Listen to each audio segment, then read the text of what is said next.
નમસ્તે વિદ્યાર્થી મિત્રો, આજે આપણે જોઈશું ધોરણ 10 અને 12 નું જે પરિણામ છે એ ફાઇનલી ડેટ કઈ છે.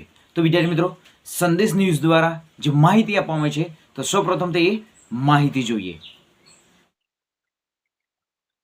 સંદેશ ન્યૂઝમાં જણાવવામાં આવ્યું છે કે ધોરણ 12 ના પરિણામ અન્વયે પ્રવેશ પહેલા શરૂ કરવાનું આયોજન પૂરવાશે.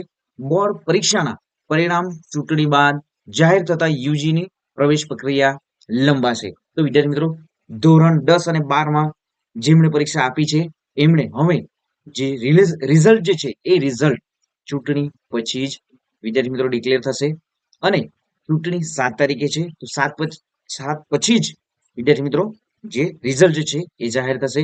સૌપ્રથમ તો ધોરણ 12 ના જે સાયન્સના વિદ્યાર્થીઓ છે એમનું પરિણામ જાહેર થશે, પછી સામાન્ય પ્રવાહ અને ધોરણ 10 નું આ રીતે પરિણામ જાહેર થશે. તો અહીં જોઈએ આગળ, ધોરણ 12 ની બોર્ડ પરીક્ષાનું વહેલું પરિણામ જાહેર થશે તેવી શક્યતાઓ સાથે આ વખતે ઉચ્ચ શિક્ષણના પ્રવેશ પ્રક્રિયા વહેલી શરૂ કરી વહેલી પૂર્ણ કરવાનું આયોજન કરાયું હતું, પરંતુ લોકસભાની ચૂંટણીના લીધે બોર્ડનું પરિણામ વહેલું જાહેર થાય તેવી હવે કોઈ શક્યતા જણાતી જે નથી, જેના કારણે ઉચ્ચ શિક્ષણની પ્રવેશ પ્રક્રિયા વહેલી શરૂ અને પૂર્ણ કરવાનું આયોજન પણ પૂરવાશે. આમ શિક્ષણ વિભાગે જાહેર કરેલા કેલેન્ડર મુજબ યુજીની પ્રક્રિયા પૂર્ણ થાય તેવી કોઈ શક્યતા જણાતી ન હોવાનું નિષ્ણાંતોનું અનુમાન લગાવી રહ્યા છે.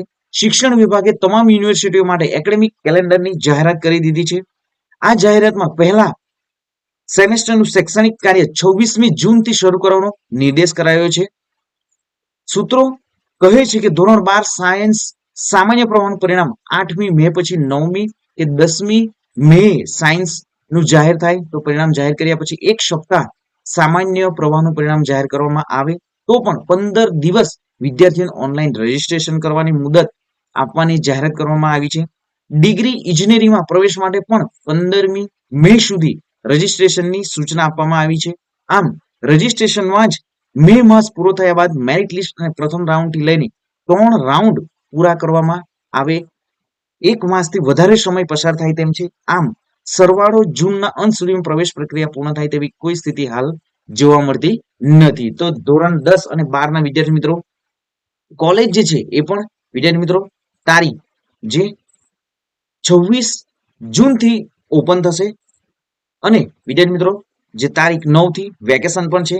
આમ રિઝલ્ટ જે છે એ ચૂંટણી હોવાને લીધે વિદ્યાર્થી મિત્રો જે 7 તારીખ ચૂંટણી પત્યા પછી તમારા દરેક રિઝલ્ટો જાહેર થશે. તો મળીશું વિદ્યાર્થી મિત્રો આવી જ નવી માહિતી સાથે, નવા જ્ઞાન સાથે.